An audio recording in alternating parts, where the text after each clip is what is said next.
So, Dr. Edward Canda is a professor at the School of Social Welfare at the University of Kansas, and he's been specializing in the theory and practice of spirituality and sensitive social work. He has a master's degree here from the University of Denver in religious studies in 1979, and an MSW and Ph.D. degree in social work from the Ohio State University. Where he incorporated a lot of areas of spirituality, anthropology, and religious studies into social work. He's working with CSWE as part of their religious and spirituality clearinghouse for educational resources. His focus in spirituality focuses a lot on Southeast Asia, Hong Kong, South Korea, Japan, more than 150 publications. And actually the thing that I find more endearing to me than anything else, and I didn't know this until last night, he's in Cleveland, Ohio, which is also where I'm from. So we're both from the hometown, so we had a chance to chat a little bit about the unique things about Cleveland, Ohio. I chat to Beef down to know what I mean. So we're really pleased to have you here and look forward. The title of this talk is Spiritual Diversity and Social Work, the Heart of Helping. So Dr. Canda, welcome to the Graduate School of Social Work. Thank you very much. Glad to be here. And I wanted to thank you, Dean Williams, for your invitation and hospitality, as well as Ann Enderby for setting things up. Everything has gone very smoothly. And Professor Benson has set up an evening event for me too, and I appreciate that as well. Coming back to DU is very significant to me. As you heard, I got my first master's degree here in religious studies, which used to be over in the building right over here, I think, wasn't it? And that was a big turning point for me because I was coming back from, I'd come back from studying East Asian philosophy in South Korea and not quite sure where to go from there, and made a very fortunate connection with religious studies here. That gave me a wonderful background for my career in social work, actually. So after that, when I went into the MSW and doctoral programs at Ohio State, I was able to bring that religious studies background into social work, and that really helped me to fill a niche that was largely open in the profession. So that's what I'm going to talk about today, how to converge understanding of spirituality and religion with social work. And especially I wanted to also thank Professor Will Gravely, who's here. He was my teacher in the 70s, has been my friend and mentor since then, so it's really wonderful to have you here in the audience, so thanks. As well as Doug Carroll, who was a student with me back then, so I have a good connection. He's a social worker too, so another religious studies social work connection. So in this presentation, I'm covering a huge topic area, really. Literally for me, it's been a lifelong pursuit of study, but I'm going to do this in about 50 minutes and then have discussion. So this is the brief capsule version. The way I want to do it then is to give you an overview of major values, perspectives, some practice implications, and touch on a lot of things quickly within the context of a large perspective to kind of expand awareness around spiritually sensitive practice, and hopefully that'll touch various different interests for you. And then in the question and answer period, please bring up whatever you would like. I can talk more about that. For those who are in the evening session, that'll be more of a workshop. We'll have some discussion and exercises around dealing with stress and personal growth through meditation and related practices for that session.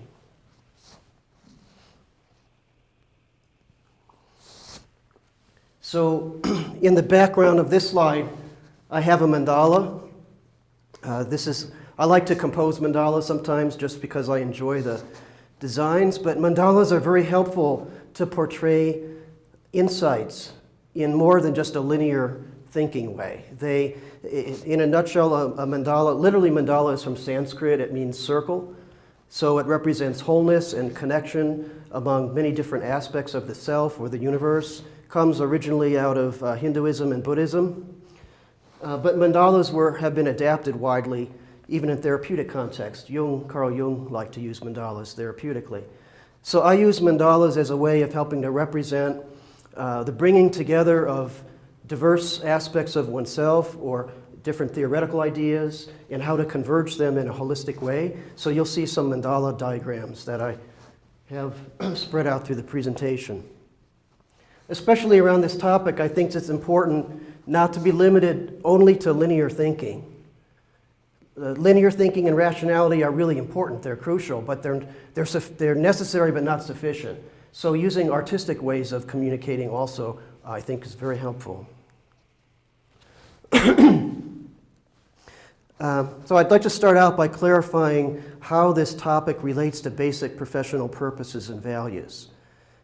My approach to the topic isn't theological, it's not religion specific.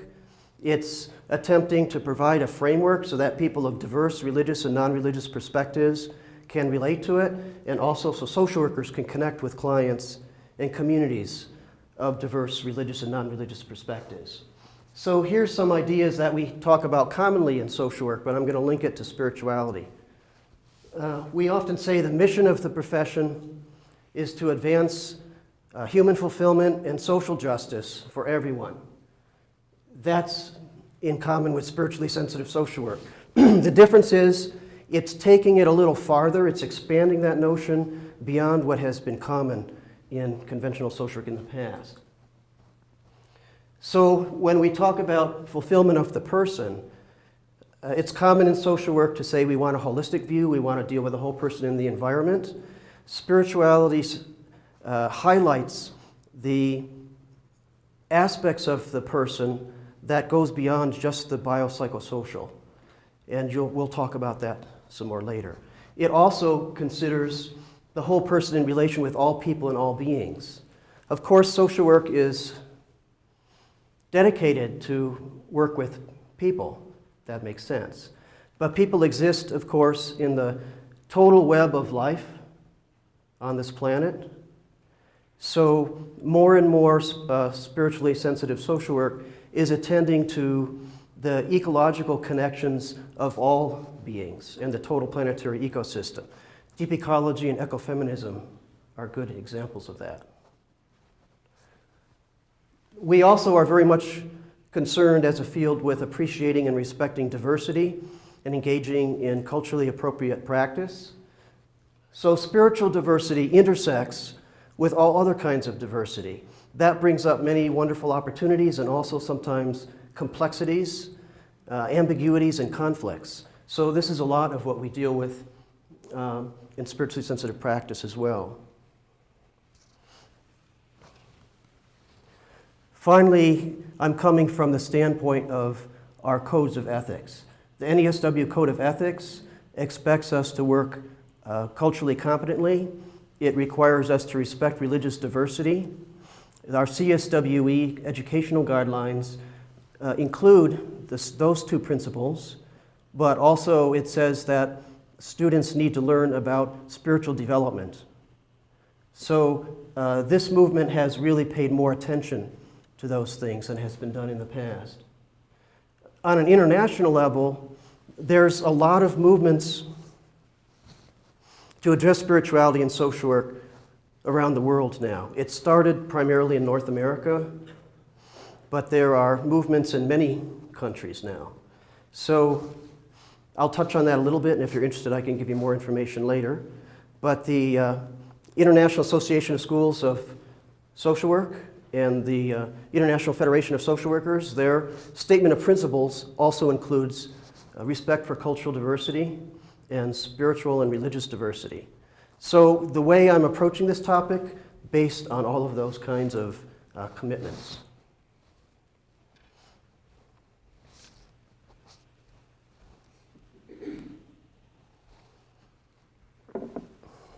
You know, when I started in social work, my MSW program in 1980, coming out of the religious studies program, and previously my background was cultural anthropology, I was taught that we wanted to look at the whole person in the environment, which sounded great to me, but there was no mention about religion or spirituality. I mean, literally zero.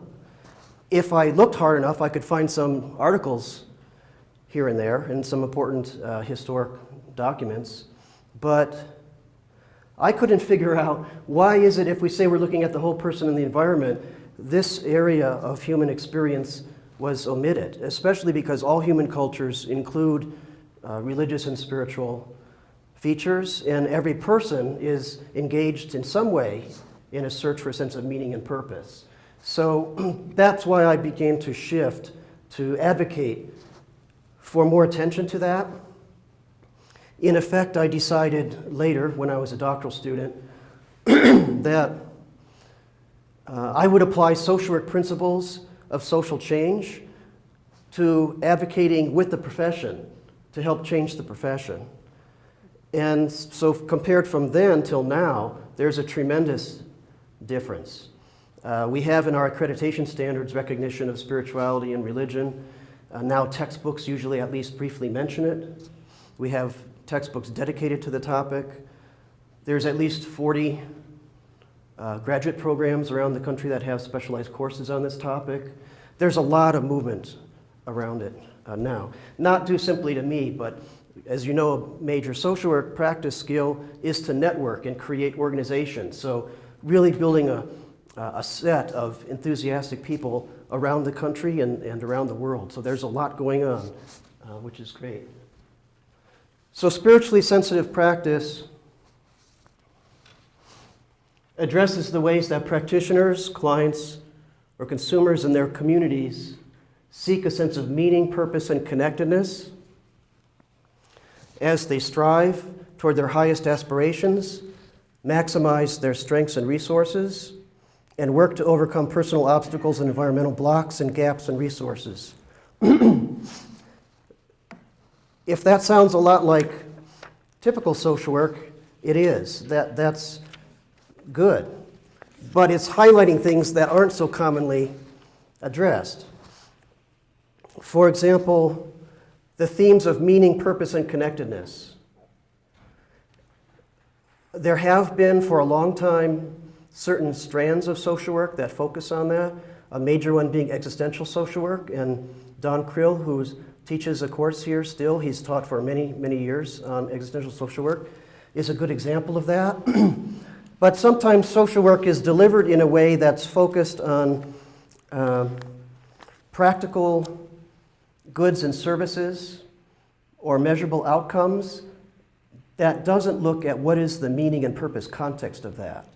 So if we're not careful, even the delivery of needed services, the worst case is if we ignore this quality of meaning and purpose and connection, people actually feel objectified and dehumanized in the process. It also has to do with helping people strive to their highest aspirations.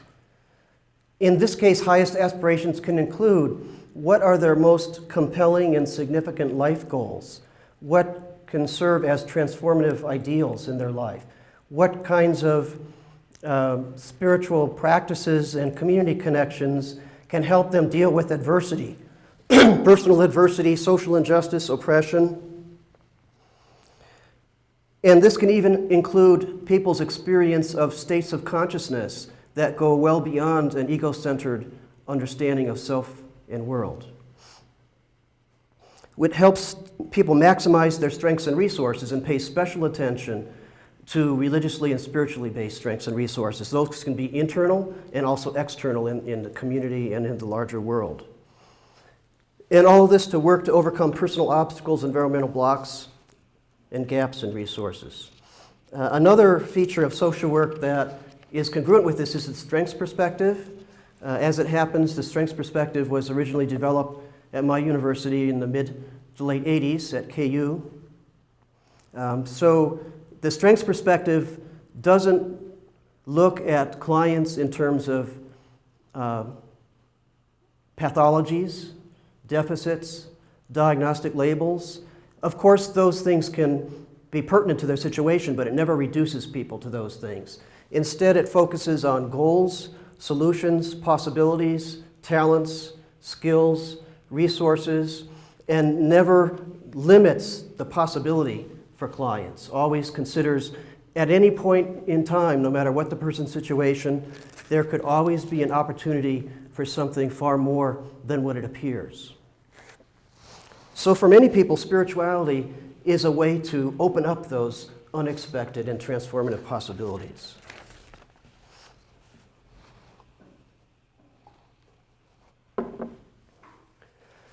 So before I go on too much farther with these kind of abstract ideas, I want to tell you a story that puts in a nutshell some of the main points. In the 1980s, a lot of my social work practice and research related to Southeast Asian refugees.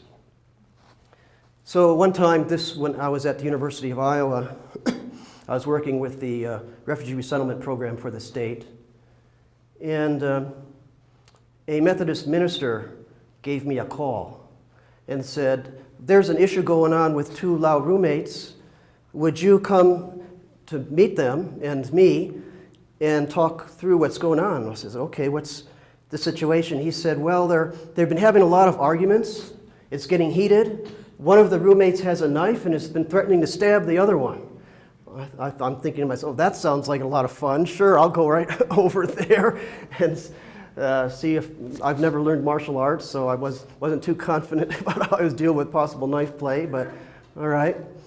So I was working with a Thai international student who also spoke Lao, and then we had Lao interpreters who joined us.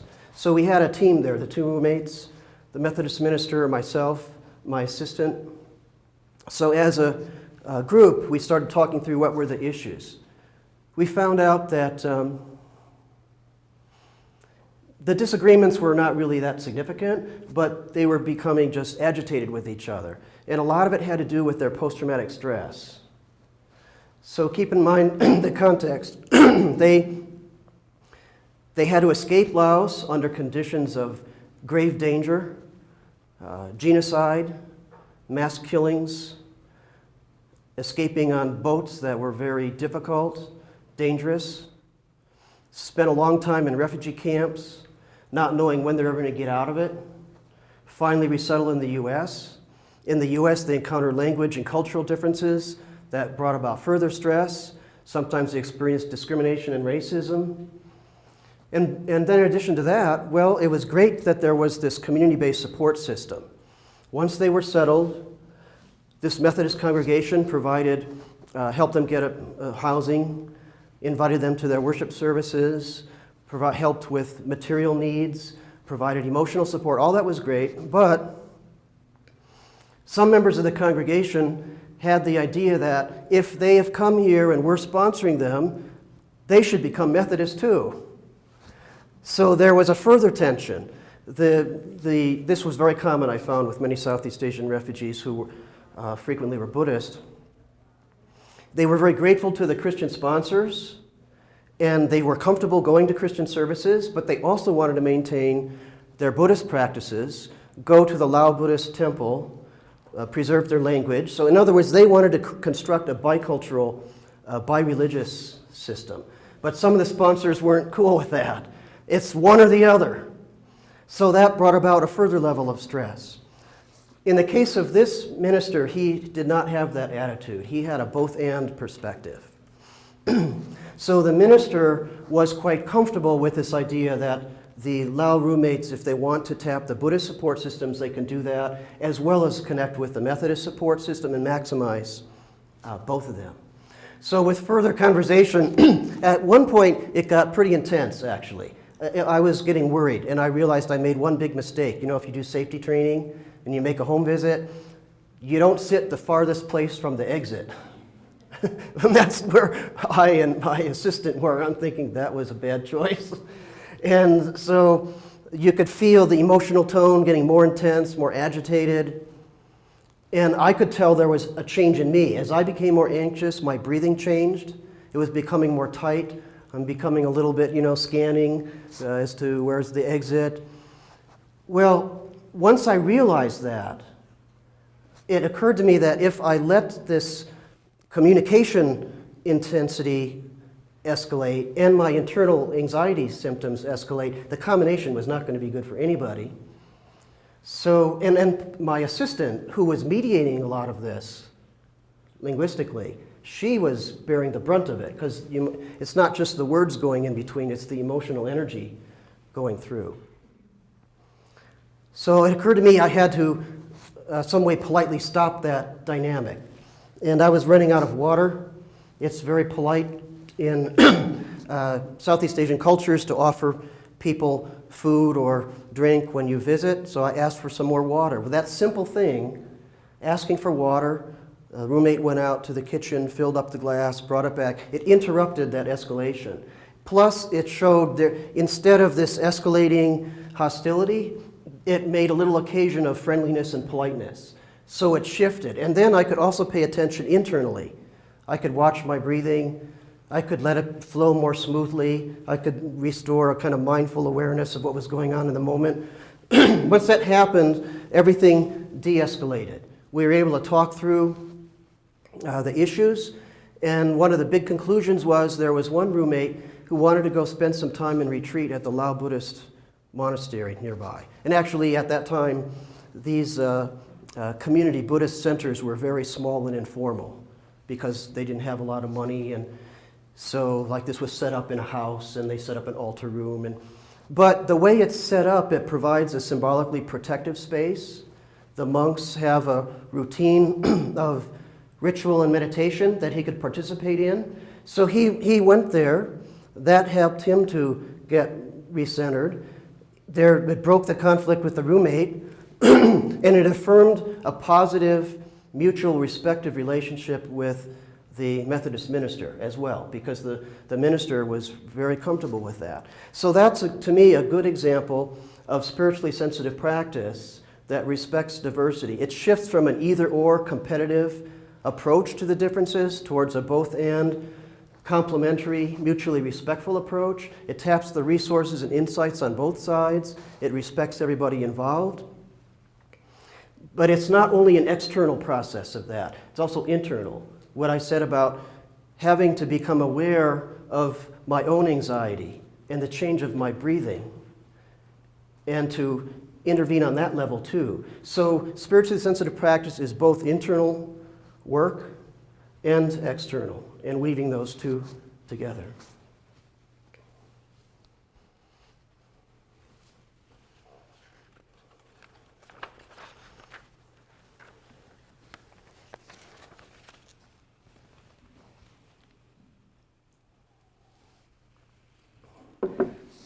Here's a few other broad ethical principles to think about drawing on spirituality and religion, which, by the way, I haven't defined yet, so you might be wondering, what is he really talking about? I'm going to get to that in a minute.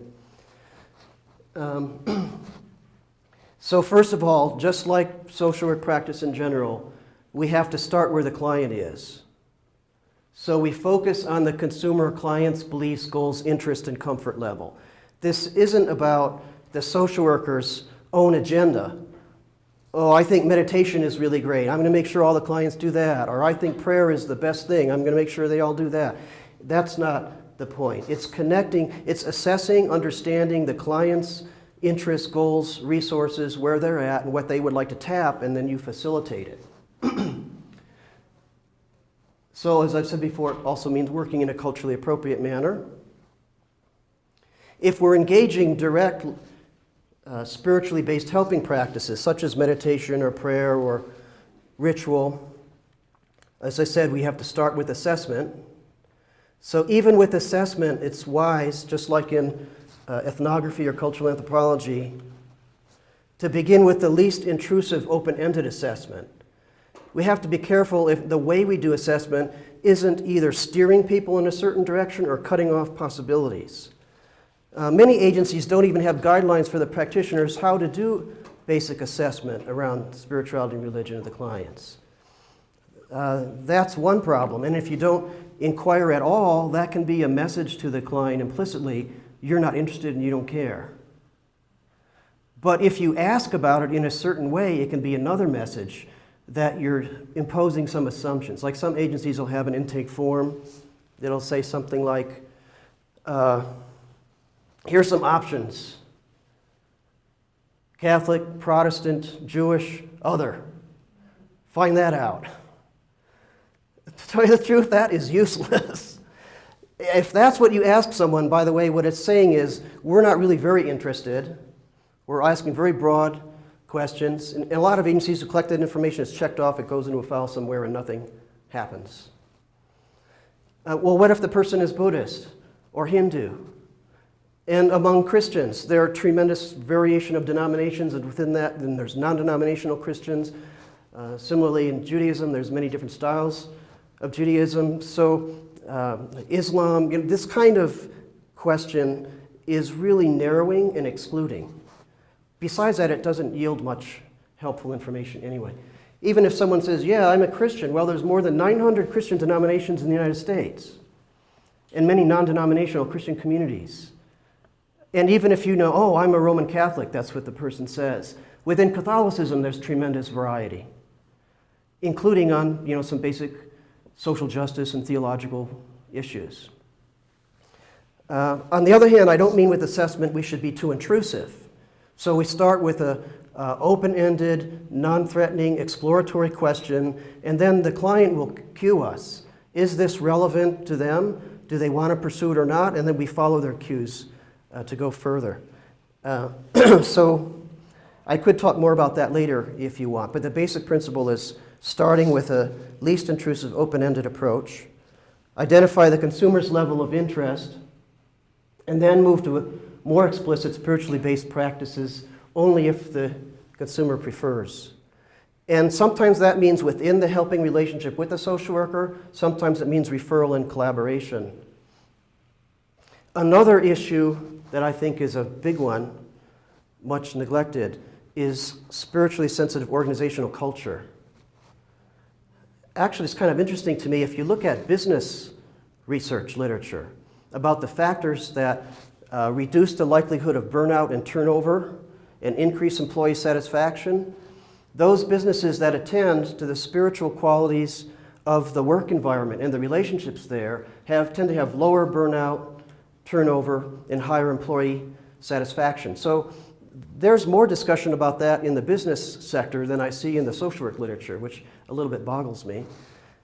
So in human service organizations, the optimal would be a congruence between spiritually sensitive administrative style and policies and the practitioners engaging in that way with the clients. When there's a misfit between those, even if the practitioners are interested and committed to doing this, they might have no support or even find obstacles from administration. Or the workers themselves are getting burned out because their full human growth needs aren't being dealt with. And so then it's hard to work well with the clients.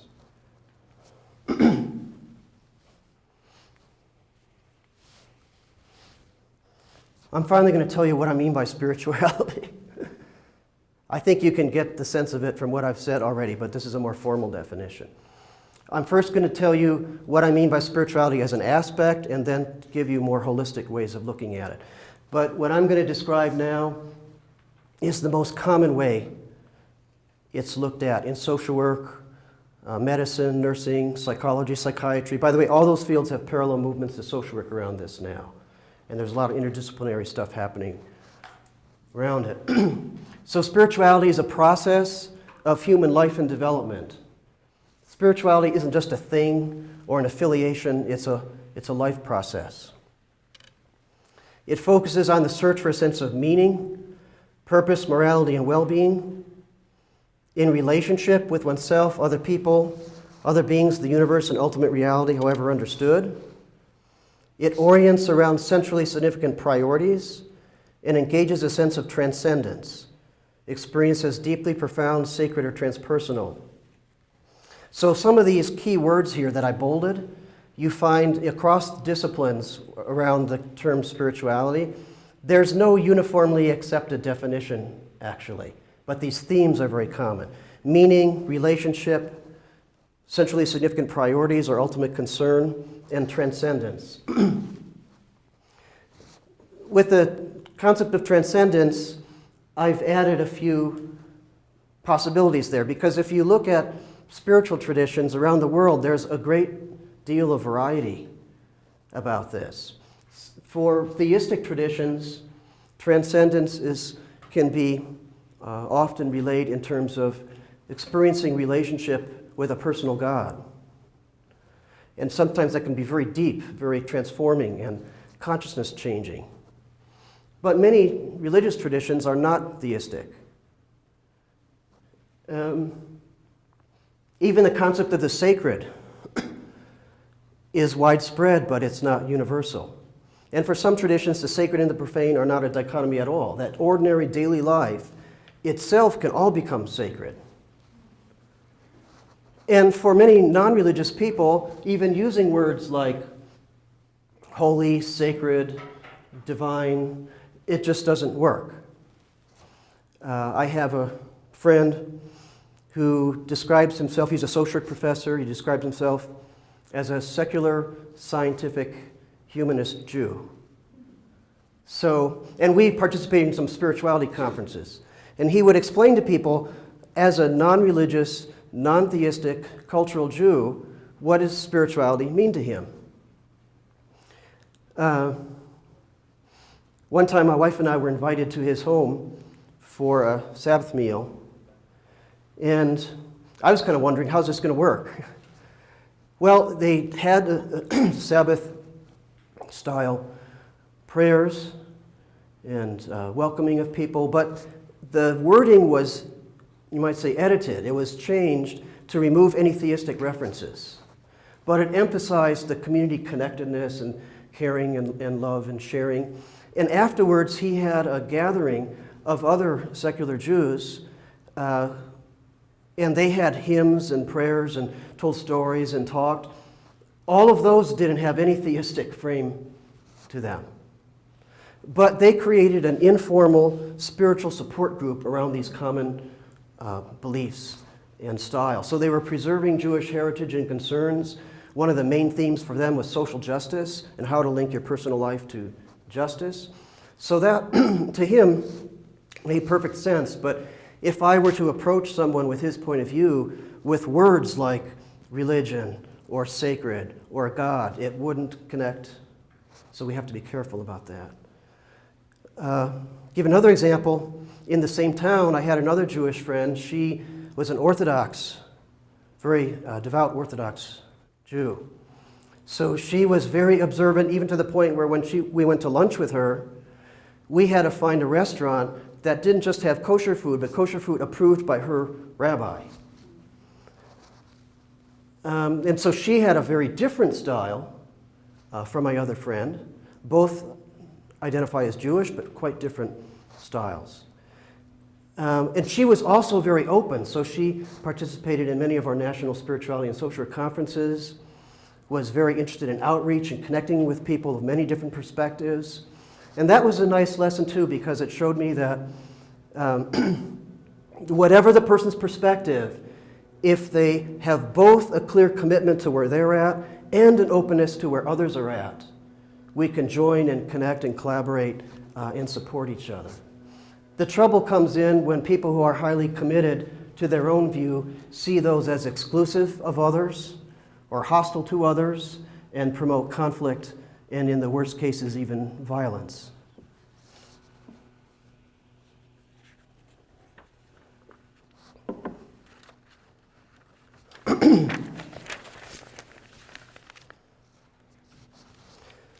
So religion, forgive me if my definition doesn't measure up to religious studies standards, but I'm going to give it a shot here.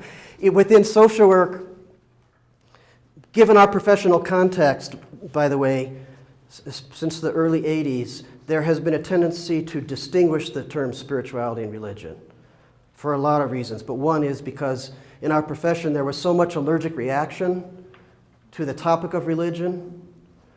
It's like pushing people's alarm buttons when you even say it in many settings. And they're worried, oh, what does it mean? Is this person going to be trying to proselytize or to manipulate or et cetera? So it became common to distinguish between spirituality and religion, and you find this in many other helping professions nowadays, by the way. So religion is an institutionalized, that means, formally structured, systematic pattern of beliefs, values, symbols, behaviors, and experiences that involve spirituality, but not limited to that. It involves a community of adherents. You can't have a religion of one person. It involves transmission of traditions over time and community support functions. For example, through organizational structure, material assistance, emotional support, political advocacy. So religious groups engage many kinds of activities, some of which are clearly, explicitly spiritual and others are not, but everything has a connection to their spiritual frame. So spirituality can express through religious settings and outside of religious settings, and for some people, their spiritual way includes both religious and non-religious expressions. If you think about it like a Venn diagram, spirituality is a large circle and religion is a circle within it, and some people identify as simply within their religious perspective is their spirituality. Others are non-religious, but they're spiritual. Others are both religious and spiritual. And actually, surveys of clients in the US show that many people are identifying in this variety of ways. In American popular culture, this distinction has become common. It's become more and more common for baby boomers and younger to say, I'm spiritual but not religious.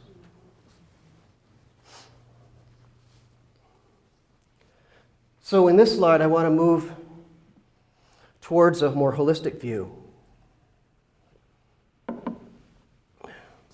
If we start the definition I just gave you, that spirituality is an aspect of the person. Biopsychosocial, and now many people add spiritual, biopsychosocial spiritual. It's like a pie. The person has 4 slices now, including the spiritual slice. Some people don't include the spiritual slice. I like pie, so I want all 4 slices. But one very peculiar, special thing about the spiritual aspect, since it focuses on the theme of meaning and purpose and the possibility of moving towards transcendent, connecting modes of consciousness, spirituality can pay attention to and infuse all of these aspects around the circle. It's not none of these are actually isolated. This is just a simplification to separate them out. But let me give you an example of how spirituality can connect all the way around. If you think about one of the most basic, fundamental, universal things about human experience, hope this doesn't come as a surprise to anybody, death. Right? Everybody alive dies. Because it's inescapable, we know from practice when we work in medical settings or hospice or palliative care or grief and bereavement, we know that often when people are more closely aware of their own mortality or their loved one's mortality, it raises these big questions of meaning and purpose. Maybe it's even why. Why is that happening? I had a friend whose 4-year-old daughter developed a serious cancer. He was very spiritual in a kind of alternative religious group, practiced daily meditation and healing visualizations. So he brought all that to bear for his child. But this was, of course, a terrible shock, and she didn't recover either. So he would sit with his daughter, and they would meditate together. In fact, I had a quartz crystal that she liked. I gave it to her, and she said, I like to sit with my daddy and meditate with this crystal and watch it.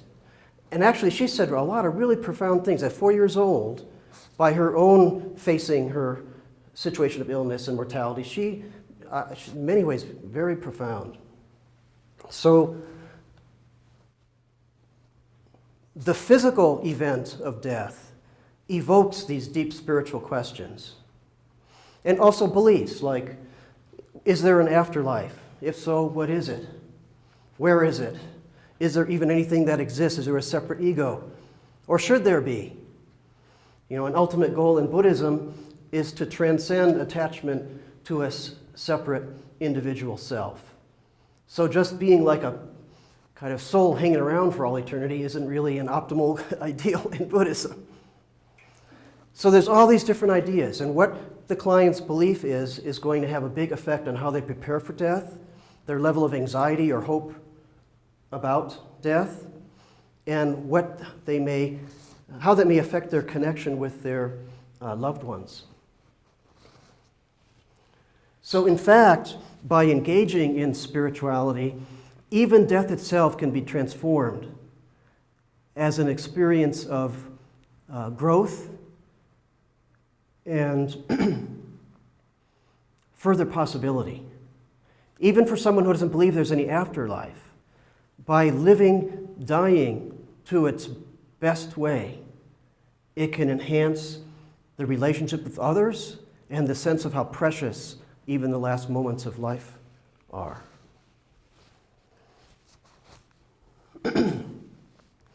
Well, here's another way of looking at spirituality. This is a different metaphor. Spirituality as the center of the person. You know, in idiomatic English, we have this expression to be centered. You know, for you, here's a little bit of audience participation. When you feel centered, what does it feel like? Calming? In control? Peace? Balance? Okay. Those are good. Those are like feeling qualities. What's happening in your body?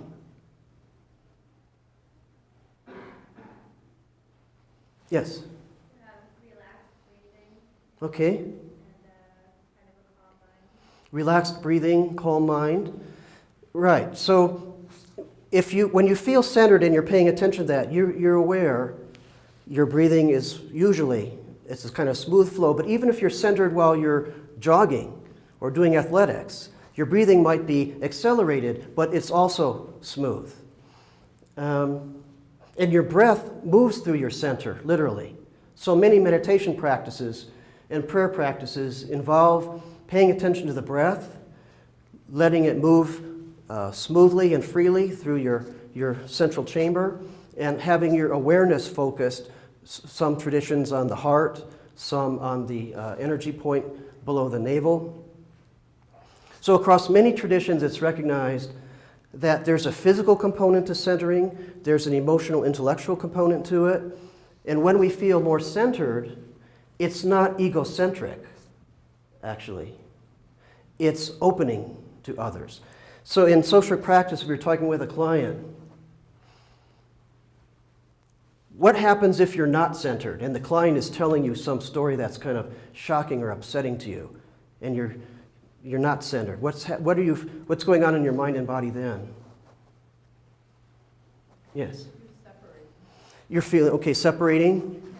Yeah. And there might even be separating inside yourself. Your thoughts are starting to run. Oh my gosh, like when I was in that situation with the roommate who there was the threat of knife play. My mind is starting to joke, what's going to happen? So then to get lost down that train of thinking can pull you away from the moment. Your breathing might become too tight, or in panicky situations, hyperventilating. So when we're centered, it actually enhances our sense of interconnectedness. And when it's very deep, when we go to a sense of our very deep, most profound, true center, we might even have an experience of consciousness which is joined or unified with others, or with God, or with the universe. So all traditions have ways of talking about that as well. Within Native American traditions, many people, including some Native social workers, use medicine wheel diagrams, similar to the mandalas I'm talking about, to help look at all these connections. And the center point is sometimes referred to as a sacred center in which all these aspects are joined and connected. So when we can connect to that center within us, it helps us connect with everyone else's and everything else's center. I have up on there, on the left, depiction of the Chinese character for mind. This is another good way of thinking about the center. The Chinese character for mind is composed of an ideograph for the heart, actually. So in traditional East Asian thought, the mind isn't up here. Many years ago, one of the first times I met a practicing Buddhist monk in Korea, at that time, I was still in my hippie days. I had long shoulder-length hair, and I met this monk who was bald. And in conversation, and we were similar ages. And I said, you know, it's really interesting about your shaving your head, and he was remarking about my long hair. So we were talking to each other, what does no hair and long hair mean? And we found out it meant very similar things to us, both countercultural and engaged in a search and not wanting to conform. And so in the course of that, we were talking about the mind. In Korean, the word is maum. So when he used the word maum, he was gesturing like this automatically. When I was using the word mind, I was going like this. And after a while, I thought, wait a minute, we're pointing different places. What does that mean? So then I learned that the mind is understood as centered here. Actually, that's true in Europe, in the Middle Ages and earlier as well. So that is recognizing that kind of the root of our feelings and thoughts arise here. We process through thinking up here, but there's a deeper level of connection in here. This logo, by the way, is from the Center for Behavioral Health at the University of Hong Kong. This is one of the most creative centers for holistic social work that I think. They incorporate Eastern and Western approaches to therapy and social work, as well as evidence-based practice research in a very creative way. So if you're interested to find out about that, you can check out their website. This last metaphor is spirituality as wholeness of the person. That's the outer circle. This is the metaphor that Carl Jung emphasized, the Swiss depth psychologist. So he talked about the lifespan, especially in adulthood, as potentially being a process of movement towards wholeness, in which we connect up our different aspects of ourselves and our relationships so that they're all brought into a kind of harmony, and we have a sense of ourself that encompasses all of that. So when that kind of developmental path is diagrammed, you could think of it like a spiral moving towards a whole circle that ends up including all of yourself and your relationships. This earlier way I mentioned on spirituality of center, if you think theologically, it's a more immanental way of looking at it. The experience of the sacred or the ultimate within. This is more of a transcendent way of looking at it. Through expansion of consciousness, you can come to a point where your experience of who you are embraces all of your components, all of your relationships, even the entire world or universe, but it's not limited to any part. So transpersonal theory addresses these kinds of experiences a lot. Transpersonal theory developed in the 60s and has begun influencing social work since the 70s. It became more prominent in the 90s. It looks at how people may have powerful experiences of changes of levels of consciousness and worldview that become more embracing of diversity. So we're no longer the little ego body limited self. That's one aspect, but the total or whole self includes and transcends that.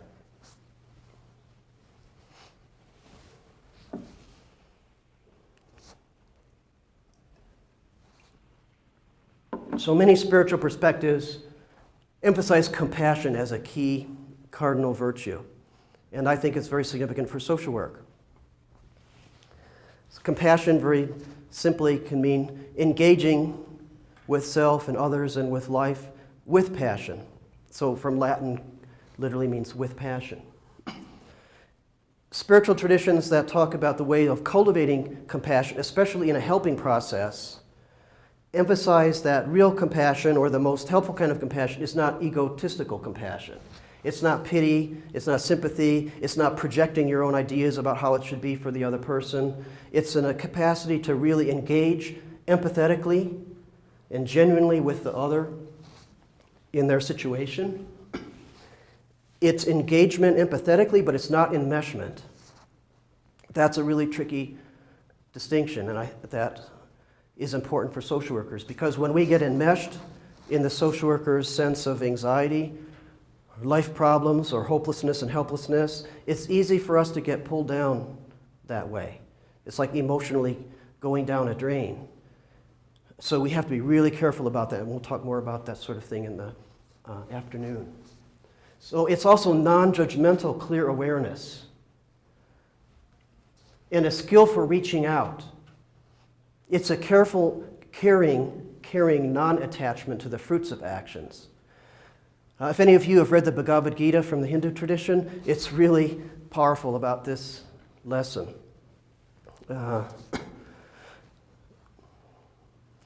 Arjuna is on the battlefield with a chariot ready to go into battle, and unfortunately the enemies are his relatives. Lucky for him, Krishna, an incarnation of God, happens to be the charioteer. Wow, that's lucky. I can ask you some questions. This is a terrible situation. What do I do about it? So the book is conversations between Krishna and Arjuna. So one of the messages that comes out of that is engaging in necessary action with clarity and with non-attachment to results. And that's hard. And by the way, in social work nowadays, evidence-based practice is all the rage. Does this mean we shouldn't care about the results of our actions? No, I don't mean that. That's why I added caring, non-attachment.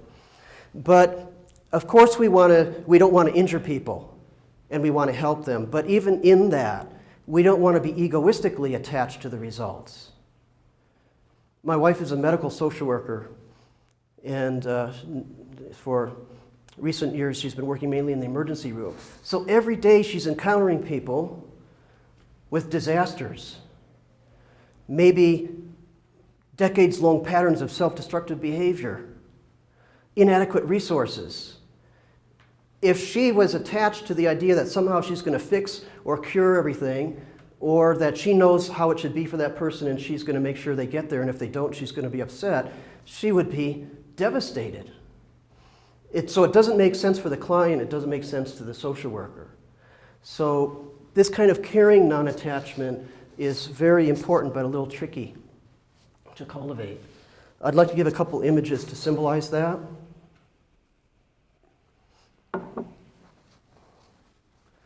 On the right is the Sacred Heart of Jesus. This is a kind of informal street mural I ran across in Chicago once.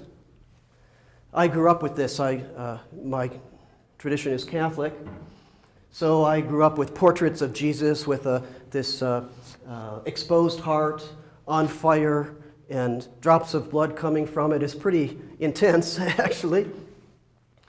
But what that means is Jesus lived and died with compassion and is committed to love and care and help for others. So when I learned the expression bleeding heart liberal, I thought, oh, that's what they're talking about. Although people often use that in disparaging meaning, this kind of bleeding heart liberal, I think, is a positive ideal. But it suggests some difficult things. It means sometimes compassion carries you into some dangerous situations. It means stretching beyond your own self-comfort and your own personal goals. It can involve sacrifice. Some people don't like that word, but actually, from Latin, sacrifice means to make sacred. So being able to engage in helping in a way that connects with the other and transcends egotism can be very powerful in the helping process. And notice again, like the concept of the center and Maum as rooted here in the heart, I think that's depicted very strongly there. On the left side, this is a Korean Buddhist painting of Kwanseum Bosal in Korean. You may have also heard of this as Kuan Yin. It's a common English way of representing the Chinese. So Kuan Yin is the bodhisattva of compassion. A bodhisattva is an enlightened being who chooses to stay in the realm of existence rather than simply dissipating into nirvana in order to continue working for the benefit of all beings. And in particular, Kuan Yin is the bodhisattva of compassion. Kuan Yin has such profound compassion that it reaches out to all beings everywhere. That's why in this depiction, It might be a little hard for you to discern on the picture, but there are hands and arms coming out all the way around in all directions, reaching out. Every hand has a tool, different kind of tool. On the top of the main head, there are 11 other heads looking in all directions. Actually, each face has a different expression. That means with compassionate awareness of other beings, there are many different compassionate responses that you may have. Love, commiseration, anger, even anger. But compassionate anger is anger for the benefit of the other, not anger because you're trying to impose your will on the other. So the different tools in the hands means that with a compassionate advantage, you reach out skillfully, adapting to whatever the situations, whatever the person or the being needs to help. And on top of the main head, there's another figure that represents Amitabha Buddha, the Buddha of infinite light. So that means this kind of compassion is coming out of a kind of universal consciousness, not egoistic consciousness, but it's connected with each moment, each person, each situation, and reaches out with skill. So some Buddhist social workers in East Asia use Kuan Yin as a kind of symbol of good social work. Well, actually, that would be like a super social worker if you can achieve that. Wow. But once I was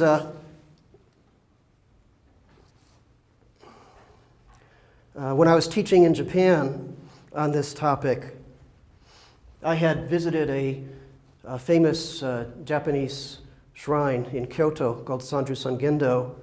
In that shrine, there's a huge statue of Kwanzaa Bosal, kind of like this form. And on this side, 500 Kwanzaa Bosal statues. And that side, 500 more. So it was literally 1,000 golden statues in this huge expanse. It was very peaceful, but very powerful. In fact, when I was there, it happened that a typhoon moved through. Outside, it was windy like crazy. Luckily, we got into the building just before the typhoon, and we got out just after the typhoon. So I thought, that was very fortunate, thanks to Kuan Yin.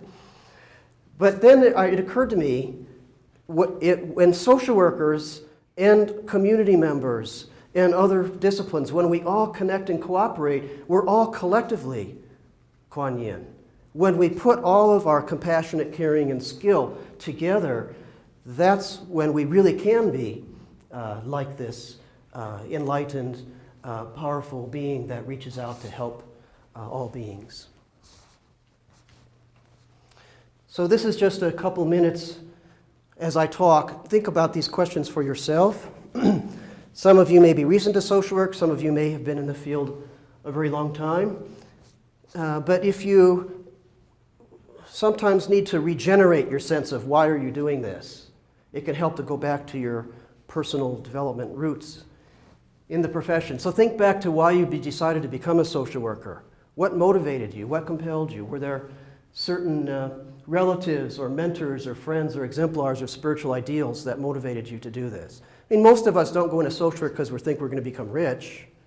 Hopefully we can subsist on the salary, but that's not a really good occupation if your goal is simply to become wealthy, right? And we're often working in stressful and difficult situations. So why would we do that? What motivates you? What's your kind of core life purpose for doing that? Was there any key event that triggered your sense of compassion and a dedication to serve? And how can you keep that sense of inspiration and motivation now? How can you re-enliven it? So we'll talk more about this sort of thing in the afternoon with the student group. Okay, I'm going to finish up the last part of this without too much longer so that we can have questions and answers.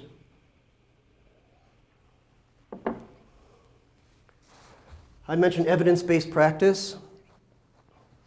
Actually, this area of spirituality and religion has exploded as a research topic in the last 15 years. Within social work, there was very little 20 years ago, but the pace of work on it has accelerated tremendously. So there are dedicated journals, there are many articles in mainstream journals, national, international conferences, all kinds of stuff going on. And then if you look beyond that to medicine and psychology and psychiatry and nursing, it's just huge. I can't even keep up with it. So I'm just mentioning a few key findings. One thing that fits very well with social work perspective, if you look across all different kinds of therapeutic modalities and what factors contribute to clients' sense of positive outcome, one of the biggest is the quality of the therapeutic or helping relationship. Not just the skill used or the theory frame used, but was the relationship one of empathy, rapport, trust, caring, and hope. When that's there, the outcomes are more often reported as favorable and there's a higher satisfaction. Installation of hope and sense of meaning has also been found to be very important. Referral and collaboration for supportive effects of religious involvement, if that fits the client's point of view. So these are like big surveys of religious populations and to looking at impacts on health outcomes. One that's very popular in social work and mental health field is mindfulness. So there's two versions that are kind of common in social work.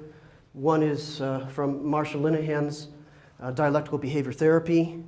Mindfulness is a major component of that, which originally came out of some Buddhist meditation techniques and became extracted from that and kind of turned into a method without a religious frame that anyone can learn to practice centering, mindful awareness of the moment.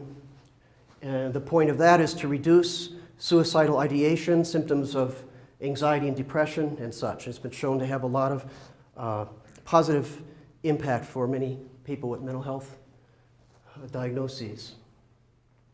There's also in the health field dialectical behavior, of mindfulness-based stress reduction from John Kabat-Zinn.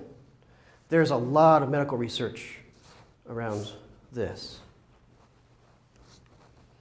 So meditation has to do with intentionally focusing our attention, letting go of ordinary preoccupations and ruminative thinking, deepening insight and experience of consciousness.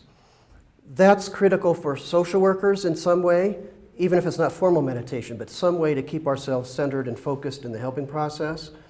And for some clients, benefit from learning to practice meditation.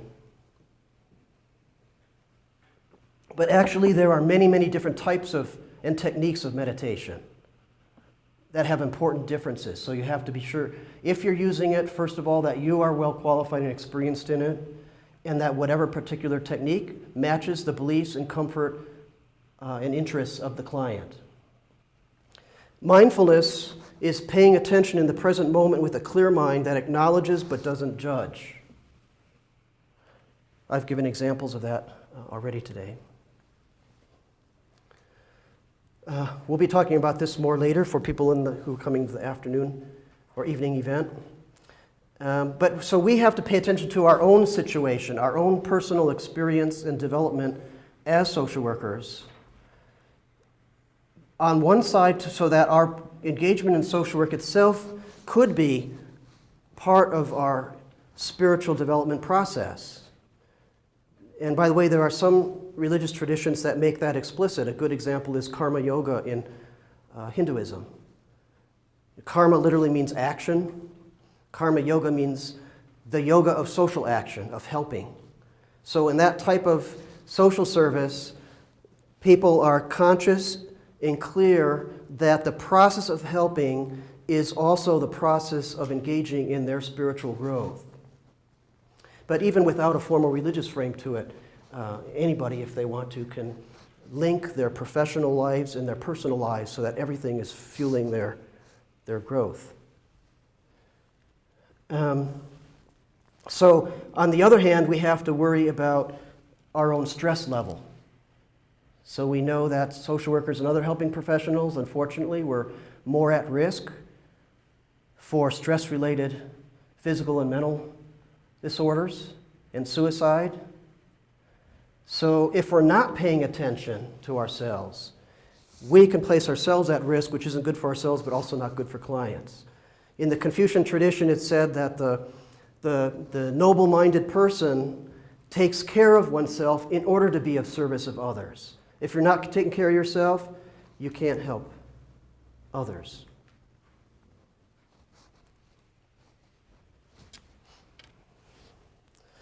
But stress can become eustress. Often when we say stress, what we really mean is distress. The kind of stress that involves harm, discomfort, depression, anxiety, frustration. But stress can be positive. Like there's the stress of engaging in an intense activity that you really like. If somebody loves to jog, there's stress involved in jogging, but the stress is a free-flowing energy that actually strengthens the body. If somebody's a musician and is involved in a very intense kind of performance, that performance is stressful, but it's eustress. So eustress, from Greek eu, means good or positive stress. If we pay attention to the nature of our stress and what's behind it, we can convert distress into eustress.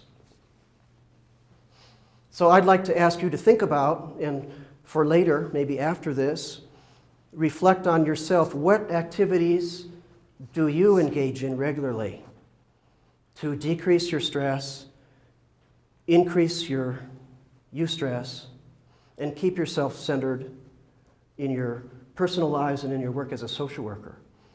If you think about that and can't come up with any, I'd like to suggest you find something. Or maybe you say, I used to do this thing back 5 years ago. That was wonderful, but I got so busy, my caseload is so high, or my teaching load is so heavy, or I'm trying to publish so much. Our academics, we go through these stress things too. And I forgot about that. I stopped doing it. So then you can become like a battery. A battery is a closed energy system. If you just keep draining the energy out of that battery, at some point that's gone. So how do we keep recharging our batteries? I just want to mention this. I've focused more on a micro level in my example so far, but this has many macro implications. One of them is the importance of social work going through faith-based organizations. And of course, that's always happened. But since the Bush and Clinton administrations, there's formal policy around trying to increase and encourage social services to faith-based organizations. So NASW has a policy recommendation around that. So on the constructive side, NASW recognizes that those kind of partnerships with community organizations can be very powerful, very helpful, and that's encouraged. But if that means that the state simply passes its responsibility onto non-governmental organizations and expect them to take up the slack, that's not realistic. In fact, many faith-based organizations have protested against this trend. Rather than it simply being, oh, this is a nice partnership, if it really means dumping work on organizations already with scarce resources, that's not so good. The other problem is that if volunteers and other workers within faith-based organizations are not properly trained and prepared to deal with serious issues like substance abuse or family violence, just to mention two, it can be very dangerous if they're meddling with it. So this is a tremendous opportunity for collaboration, but if it's not done right, it can be risky.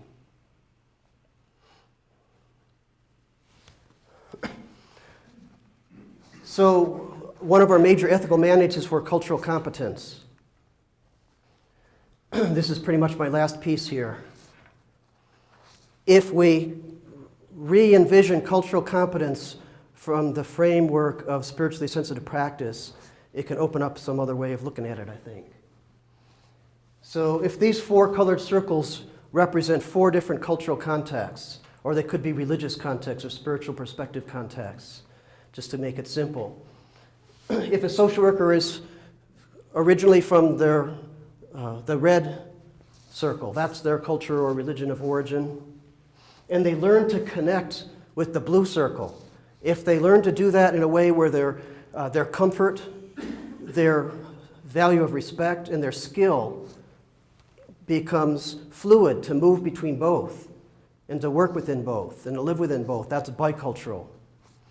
If it's moving across the 4, that's multicultural. Now that's already a big task. That even means basic things like multilingualism. So we are advocating for bicultural, multicultural competence in social work. To do that requires not just skill training, but consciousness and lifestyle transformation, I think. If we're really meaningfully engaged with people from different worldviews and cultures and spiritual perspectives, it means we're going to be changed through that. Mutually, we're transforming each other. That means our perspective, our worldview, has to become open and fluid. So it's maybe still respecting our roots, but also being able to be comfortable in other contexts. Then we can become bridges and mediators. But as I said, that's difficult. If you go to the center point, like centering, as I talked before, when you have that sense, and that's the basis you're relating, you're aware of both the differences in the client systems you're working with and yourself, and the commonalities, the common connection as human beings. And so if you're from that center point, that is the one spot in which all of the diversities are connected. So how can we train ourselves in centering that kind of awareness to enhance cultural competence? If you go to the outer circle, it's like the outer circle of the spirituality model I gave before. When our consciousness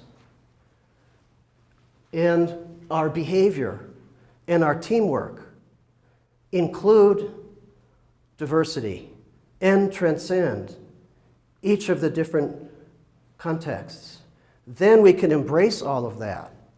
So like I said before, I don't mean it's realistic for one social worker to become fully multicultural, multilingual, multi-religious, multi-spiritual, and everything else. But when we're working together with others, we form teams, partnerships, interagency collaborations, networks with community support systems, with spiritual leaders and mentors. All together, that becomes transcultural. So by transcultural, I don't mean ignoring culture or any differences. It means embracing them, connecting them, recognizing common connections, and a perspective that embraces all of that as well.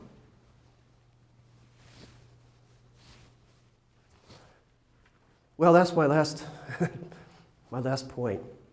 If you're interested in additional resources, a lot of stuff can be accessed free through my website, which I've put up there. Also, CSWE has a new clearinghouse on religion and spirituality and social work with some teaching resources, and that's expanding. So questions, comments? I kind of covered a huge territory. I feel like I flew around the globe, and so I'd like to hear particular things you're interested in and wondering about. Yes? One of the things you were talking about is organizational culture. Yes. And I think that within social work, we've been working so hard for so long to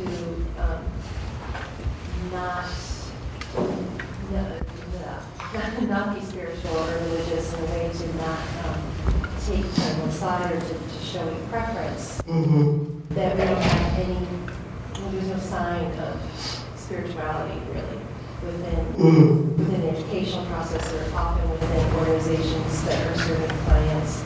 So I'm wondering, when you say an organizational culture that supports spirituality, what does it look like?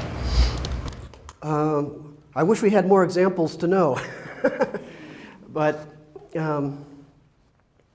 well, let's start with very concrete. You mentioned there might not be signs of spirituality within our organizations. That can be literal. I remember talking to some social workers in like a state-based agency, and they were instructed, you're not permitted to wear any kind of religious symbol, and even in your own personal desk, you're not allowed to have anything that's religiously explicit. Well, I understand the caution of that, because especially if you're in a place where clients are entering, if you have a particular religious symbol, say, someone who resonates with that might help with a connection. But somebody else for whom that doesn't, it could really turn them off, it could alienate them. So there needs to be some caution about that, but that would depend on the setting. Let's say if if I was, when I was doing work with Southeast Asian communities, did referral and collaboration with monks, with shamans, with traditional healers, of course they were fully expressive of their particular religious practices and symbols. So I wasn't taking out, okay, I'm going to put my Buddha statue over here so the client sees that. And no, but they could tell from our interaction that I was very interested and open and make those links. If you think about it, let's say if you have a situation where clients come to an office, what's sitting in your office? What kind of books? What kind of paintings? You can choose those in such a way that they're like giving messages of kind of openness to spiritual themes without being religiously limiting. So that's a very concrete way. Another is within the administrative policies. Does the agency set up a clear spiritual assessment set of guidelines?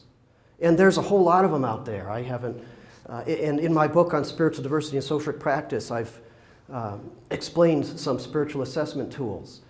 If there's no guidance even provided, usually social workers feel like they're floundering with that. I'm working with a lot of mental health settings. Within the strengths model of case management, we try to assess many different life domains, one of them being spirituality culture. But that domain I found in talking with consumers and providers, doing some qualitative research, is the most neglected and least understood domain. A lot of workers aren't sure, how do I get into that? A lot of consumers are saying, that's crucial to me, but my worker is not comfortable with it.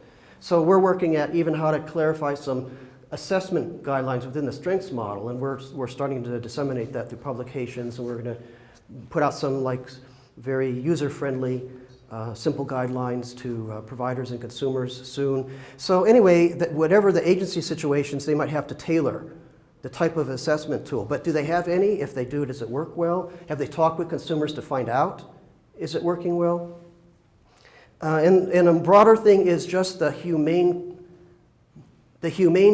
quotient in the agency. Some operate like top-down executive authoritarian control. And the workers, they're kind of doing all the ground level intense work, but they have no input to changes of practice and policy. They just have to follow orders. That's not what I mean by a spiritually sensitive organizational culture. Even like I say in the business world, recognizes that the more humanistic, interactive, participatory styles of decision-making not only can help with what you come out with as guidelines for practice, but the process itself is more affirming and supportive to the staff. Yeah. In some ways, it feels more clear to me about how to do that in an agency setting where it's client and social worker. Mm-hmm. Less easy for me to understand how to do it in like an educational setting like we have here, where there's been such a long-standing tradition of not talking about sexuality. And so faculty are not comfortable talking about it in the classroom or with each other, really. How do you change that culture? Well, your dean invited me here. There's a good signal. I'm not speaking for the dean, but that's one way, right? So I've gone to lots of social work programs over the years. Somebody says, well, students have been talking about this, faculty are starting to talk about it, or CSWE says we have to help students learn about spiritual development. My gosh, how are we supposed to do that? So even just having someone come in and talk and stimulate ideas, that helps. But then what's next? Is there a next? Just like, we all know when we do trainings anywhere, if there's not a next, people say, oh, that was interesting. Now we go on with the usual stuff, forget about it.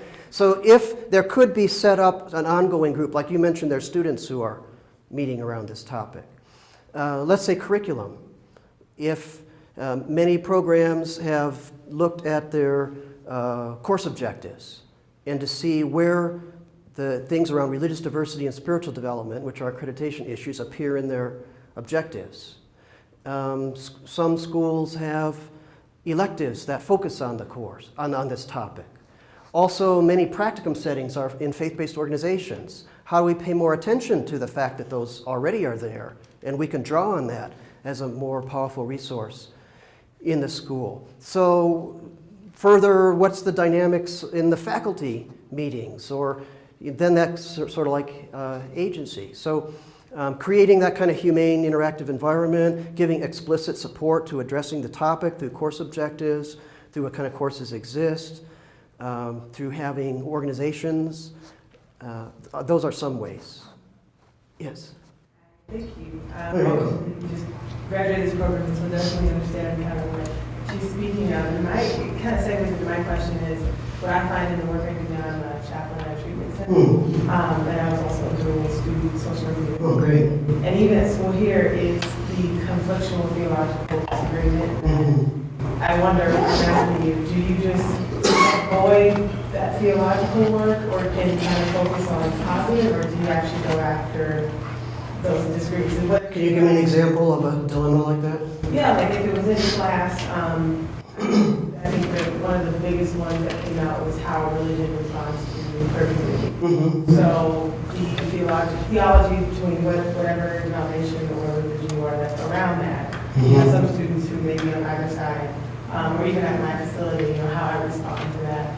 Just what would you do in that setting? Well, I say that to say that I think some of the tension comes when the conflictual stuff comes up. And that's something that no one really wants to talk about. And I think that's one reason why the topic in general has been neglected a lot in the profession. So yeah, those kind of tensions and disagreements definitely come up. So if an organization sets up kind of a safe environment to really process it, including educational settings, I think that's important. So let's say specifically around the issue of sexual orientation diversity. Just one concrete way that I've tried to help promote dialogue around it. In this book, Spiritual Diversity and Social Work Practice, there's a section about religious perspectives on sexual orientation, and it explicitly discusses, and it presents different, it uses Christian traditions as an example, but then talks about their parallels in other religions as well. So it lays out a range of theological positions, from complete rejection and stigmatization to the position which is kind of common, that's so-called accept the person, reject the sin. That's a common one out there. To complete acceptance and affirmation. To many people saying just this religious tradition's whole vantage on sexual orientation is so oppressive and unfit with me, I'm getting the heck out of it. So there's a range of this, right? And so then I suggest that the social worker reflect on that range and where it fits with whatever their own perspective is. And how does that play out partly with social work ethics? Like, can they come to a point where they can harmonize and connect their theological position and the social work ethics in context? If they can't, I mean, frankly, if someone is determined to maintain a hostile attitude towards people who have non-heterosexual orientations, I think it's valid to question, is that really a profession that fits for the person? On the other hand, I don't think it helps when an educational setting creates an atmosphere with people who have theological questions and concerns about sexual orientation, diversity, or anything else, feel like they're not allowed to talk about it, to process it, to engage around it. Because if that happens, that's not going to help their growth around it. I found many social work students, when they're engaged in a process of reflection and dialogue around this or other kinds of dilemmas, they really do grow around it. But I also don't assume everybody has to come out with the exact same conclusion either. But it has to be one, I think, that is congruent with professional ethics. And if that doesn't work for some people, there can be other professions that would work for them. There's a bigger question, though. The social profession as a whole is advocating for non-discrimination based on sexual orientation, right? So on the policy level, that's one issue. And then the other level is the social worker individual growth. So it's complicated. I don't know, does that get it? Yeah, I just didn't know, because when you came up, you said this is not like a theological Mhm. discussion. I totally understood that. I find myself trying to flip between, like, is this a theological situation that I should engage with this client or this person? Or do I do the whole kind of facilitating the development of the treatment side of it? And I just didn't know if you do that back and forth, or do you stay away from Well, it? so that's a good question, because what I meant was the framework I'm taking is not theological, but it is intended to embrace diverse theological views. So let's say within a particular religious frame, it can be entirely appropriate, and that's the only way that's culturally appropriate, to work within that particular theological set of beliefs and symbols and language. But to impose a different frame onto someone over here, that wouldn't work. So what I'm talking about is kind of an inclusive embracing perspective that includes diverse religious and non-religious spiritual perspectives, isn't limited to them, but respects them. And it also is willing to grapple with tough things, like you said, including the macro level. You know, these are social, nationwide conflicts that we engage in around religious and spiritual values, and global. People are fighting over this stuff. So doing grapple with that is not easy, but I think we need to. That's probably, one more quick question, and then we'll have to call. Okay, you've had your hand up for a while? Thanks. I'll try to make it quick. Okay. I think you addressed half of it, but the other half is that. So I know that a lot of religious and spiritual beliefs can kind of, be accepting of one another and work together well. But in a case when there is a belief that is very absolute and exclusive, and let's say that your client is from this belief system, and ethically it's something that's maybe based in like guilt and shame and that sort of sinful nature or something like that that's really impacting them in their life and the way that they think and the way that they view. Like, to me, it feels like a conflict of interest to be supporting them in their spiritual belief, and it kind of feels to me like colluding with an oppressor if it's something that feels like their beliefs themselves that are oppressing them. Okay. And of course, that could be my bias, obviously, and maybe I would choose not to work with them, but I'm just kind of having this conundrum of how do you support somebody if you feel like that thing that you're supporting is actually oppressing them. Yeah, that's good. Well, like empowerment theory says, a lot of oppression is not just out there, it becomes internalized. I mean, that's a very good way to control folks. If you can get them to control their own behavior through shame and guilt, or just behaving, or just believing there's no other alternative, that's very effective. So I'm not saying we just go along with that stuff, but I think it's probably, I'm not certain, but I think probably all religious traditions make some distinctions between inappropriate and appropriate shame and guilt. That doesn't mean all members have clarified that, or that all religious teachers make that clear. But that is a legitimate thing to explore. So what are the effects of the person's own belief? You don't have to even take like a sophisticated theological critique with the client, but what is the impact of their way of shaming and blaming themselves? And where does it come from? And are there alternatives congruent with their beliefs and values where they can, maybe there's even a kernel of truth in whatever's about the shame and guilt, but not to get stuck in it, crushed by it. How can they transform that through, for example, many religious traditions probably all have some kind of rituals and practices around forgiveness. Forgiveness is another, by the way, that's another area of research being explored. I don't mean that you set yourself up as the grantor of forgiveness in a religious specific way, but you can help them with that journey.